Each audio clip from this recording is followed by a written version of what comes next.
muito bom dia, muito boa tarde, muito boa noite para você que está nos assistindo. Sejam muito bem-vindos ao primeiro vídeo do quadro ProEP Pergunta. Eu sou o Dante, sou graduando em Ciências Sociais pela Unicamp e faço parte do projeto de extensão em Educação Política do IFISH. No vídeo de hoje, o ProEP pergunta à pesquisadora Luana Barbosa sobre o assunto segurança pública. Roda a vinheta aí.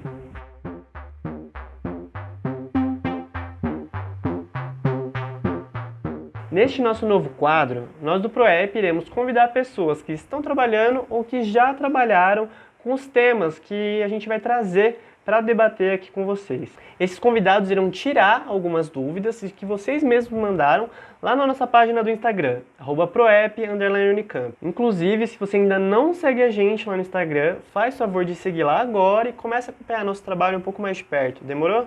Como o tema do mês de agosto é segurança pública, ninguém melhor que a pesquisadora Luana Barbosa para introduzir vocês aos debates sobre o tema. A Luana é nossa colega aqui da Unicamp e atualmente ela é mestranda em Ciência Política no Instituto de Filosofia e Ciências Humanas. Além disso, ela é pesquisadora também do Laboratório de Estudos em Política e Criminologia da Unicamp, o POLCRIM. Durante a graduação, a Luana desenvolveu uma pesquisa fenomenal sobre a atuação das forças policiais aqui na cidade de Campinas. Ela, junto com a pesquisadora Marina Ribeiro, buscaram entender como a seletividade racial da polícia militar e civil afeta a forma como menores infratores foram abordados e apreendidos em diversas localidades daqui da cidade de Campinas. Luana, seja muito bem-vinda ao nosso quadro ProEP Pergunta. É um prazer estar aqui com você. Oi, Dante, tudo bem? Muito obrigada pelo convite. É um prazer estar aqui com vocês do ProEP. Bom, então vamos lá para a nossa primeira pergunta que a gente selecionou das perguntas que vocês mandaram lá no nosso Instagram. Luana, as políticas de segurança pública afetam todas as pessoas da mesma forma? Penso eu que não, que as políticas públicas, assim como outras políticas governamentais, elas afetam e atingem os cidadãos de formas diferentes e intensidades distintas. Então eu penso que as categorias de raça, gênero e classe são as principais diferenciadoras de como as pessoas experimentam as ações táticas dos governos, etc., no que se refere à população e à prevenção do crime. Então, mesmo que o Estado não direcione diretamente e abertamente uma política para negros, para mulheres, para pessoas oriundas de periferias, etc., essas políticas acabam sendo espelhadas dentro das expectativas do que a população entende como possíveis criminosos que devem ser abatidos, devem ser encarcerados, enfim, né? E esses estereótipos, eles seguem o que a gente chama na sociologia do crime de degeneração social. Quem são os degenerados?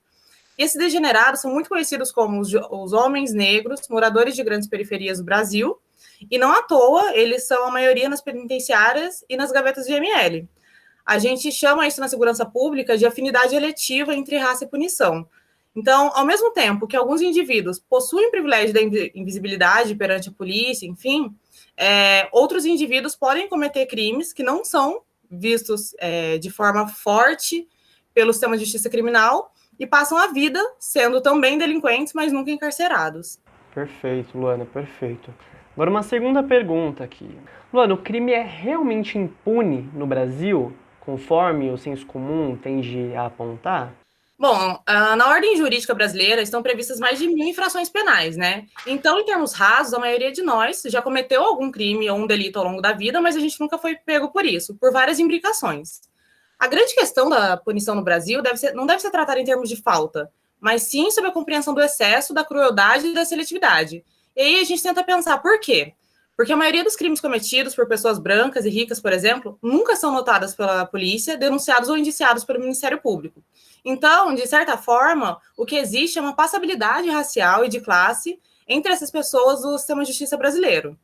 E, ao mesmo tempo, existe um padrão de crimes que são mais notificados no Brasil, e esse padrão de crimes ele é seguido por um padrão de delinquentes. Os crimes que a gente fala são os crimes contra o patrimônio, os crimes de drogas, os quais têm visão privilegiada das agências de segurança pública, e esses crimes, eles são responsáveis por tornarem as pessoas negras 68% do sistema carcerário brasileiro. E eles dificilmente saem impunes. Dificilmente o menino rouba um celular, rouba uma moto, trafica alguma quantidade de maconha, de cocaína, e não sai ileso desse processo. Então, talvez a ideia da impunidade ela tenha que ser repensada, porque muitas vezes o que a sociedade entende que é o justo e que é punir é o encarceramento eterno de pessoas com crimes do que a gente chama de baixo potencial ofensivo, assim como a morte, técnicas de tortura e linchamento. Então, o que a gente tem que refletir é como esse país pode ser conhecido como um país da impunidade. Ótimo, Luana. Perfeito. Para a próxima pergunta agora. Luana, o modelo de investigação de crimes no Brasil é realmente eficaz? E os processos administrativos da polícia são realmente eficazes também? Eu penso que o modelo de investigação brasileiro muitas vezes passa muito longe do conceito de eficácia e isso tem causas multifatoriais, né? Um deles é o sucateamento da Polícia Civil, que pode ser manifestado não só através do pouco treinamento e da pouca tecnologia que essa polícia tem acesso, mas também aos baixos salários que os policiais recebem. Mas também deve ser destacada a falta de interesse governamental na resolução de crimes, especialmente os crimes contra a vida, como homicídio, latrocínio, estupro e afins. Esses crimes contra a vida, eles têm baixa taxa de resolução e eles mostram uma falta clara de vontade política de privilegiar a vida dos cidadãos em detrimento do controle da circulação de patrimônios no mercado ilegal. Então, o que a gente vê é que a polícia possui alguns processos extremamente burocráticos que, além deles atrasarem o rápido andamento das investigações, submetem as vítimas a reiteradamente repetirem histórias de violações para várias pessoas, para o delegado, para o médico do IML, para o policial, etc., além da falta de protocolos unificados, né, que nesses casos, por exemplo, fazem das vítimas de ações externas vítimas também das forças estatais. Os registros dos boletins de ocorrência, por exemplo, tendem a ser limitados e pouco informativos. Um dos pontos deles, por exemplo, deveria ser a possibilidade de replicabilidade da cena do crime, caso a Polícia Civil necessitasse, enfim.